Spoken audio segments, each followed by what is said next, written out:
Commonwealth Bank's stark economic warning. Let's have a look.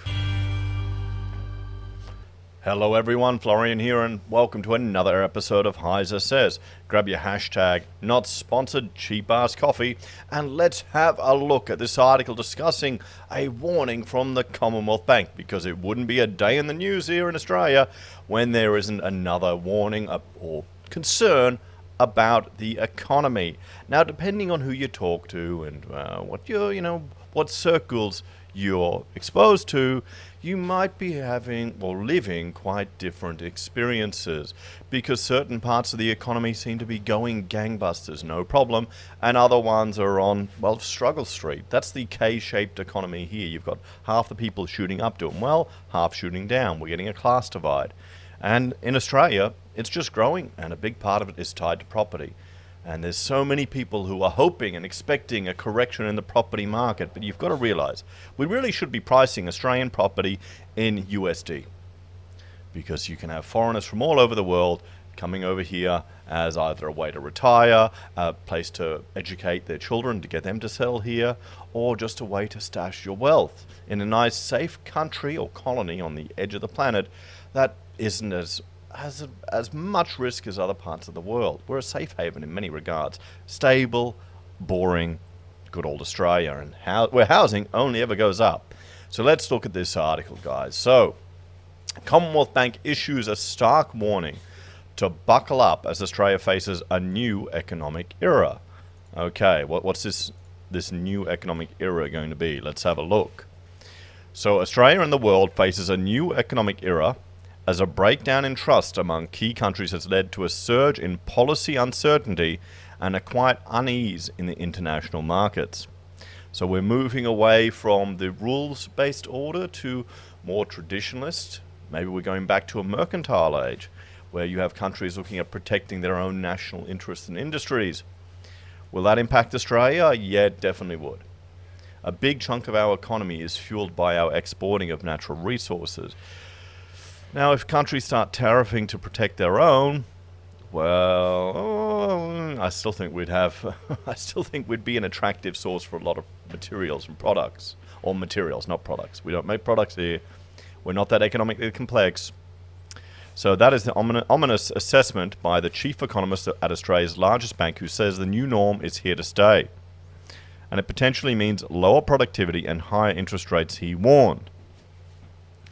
We've entered a new economic era, one with rules that are very different to the last, Commonwealth Bank economist Luke Yeaman wrote on a note to investors on Wednesday.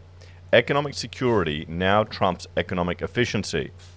Economist Richard Dennis from the Australia Institute told Yahoo Finance there's no doubt we're in a new phase for global relations and markets. Or are we just going back to an earlier time? I know so many people seem to not understand at least in the US, the impact of tariffs. All they are is a tax on goods to make your internal, local industries that can't compete with foreign industries competitive to the consumer level. But you've got to understand, you could have rules, regulations, and requirements that you as a civilization deem necessary and ethical for certain manufacturing processes or employment that you have instituted in your civilization. That means that the businesses can't compete with those outside of your civilization that flout those rules. So if you make an argument that you want to have, these type of environmental regulations or these type of wage laws and requirements, or mandatory holidays, or mandatory work from homes, all of these things that add cost and challenge to running a business, then if you're arguing for that, you need to also appreciate the fact that you need to bear that cost and that you need to accept those tariffs, charges, or make the choice to buy the more expensive product. Now, this is where it all falls down, because people love talking and voting for more rules and the good old, if you can't afford to run a business, you shouldn't. And then they'll run off and buy the products, goods, services, or whatever from countries that don't have any of those rules, that haven't implemented those restrictions, or those that will artificially give their own industry an advantage compared to other nations. To the point where you could have some countries using forced labor. You got to love the hypocrisy of the champagne-sipping, blue-haired, crazy leftist tweeting on their iPhone criticisms of their own country on a device that may be made with Labour or policies that they never agree with. So, anyway, back to this. He noted that countries have always maintained trade barriers and protectionist policies. There was never really a free trade era. There was a freer trade era, but that's over, he said. I think that raises bigger challenges for Australia because rhetorically, we still kind of talk as if the free trade era is with us, and economically we're not as good at making sure that Australians get value out of Australian production. We've just hitched ourselves to the kind of free trade wagon, and it served us well when we got security from the US and prosperity from China. But now the world's more complicated.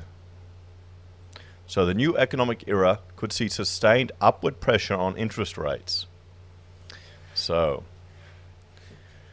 the new era will see sustained high levels of economic and market volatility, greater domestic investment, added structural pressure to government budgets, and drive more government intervention in the economy, creating bifurcated markets, the CBA economist wrote.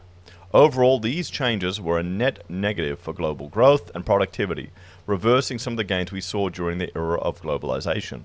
Well, here's a question for you. Do you appreciate the benefits you've achieved from the era of globalization? Or from a freer market?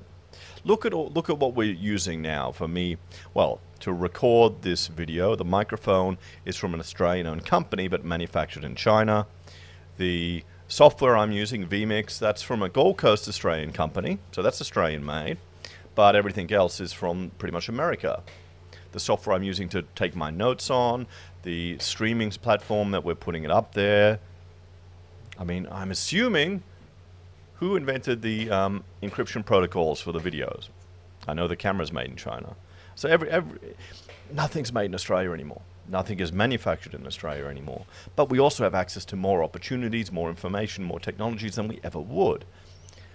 I don't know if our culture here in Australia could actually generate a Silicon Valley like America could, like California could. Just look at the top 10 companies on our stock exchange. Where's the innovation? Why do you think everyone just goes into housing here in Australia?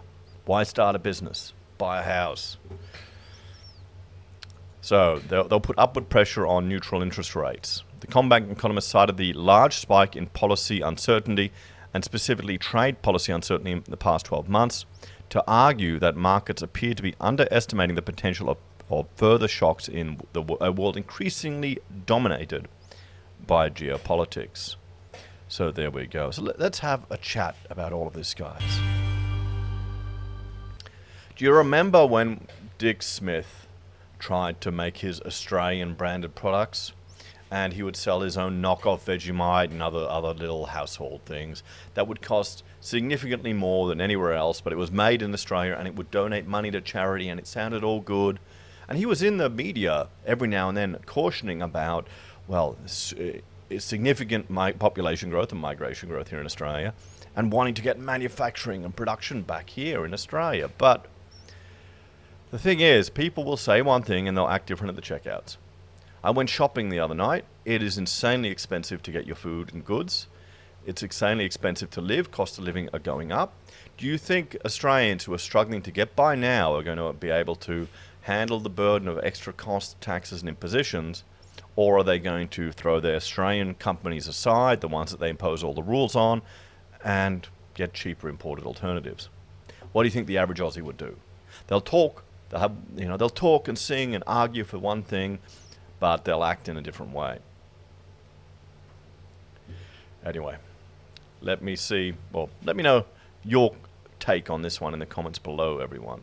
Take care, have a great time, and I'll see you next time. Bye for now.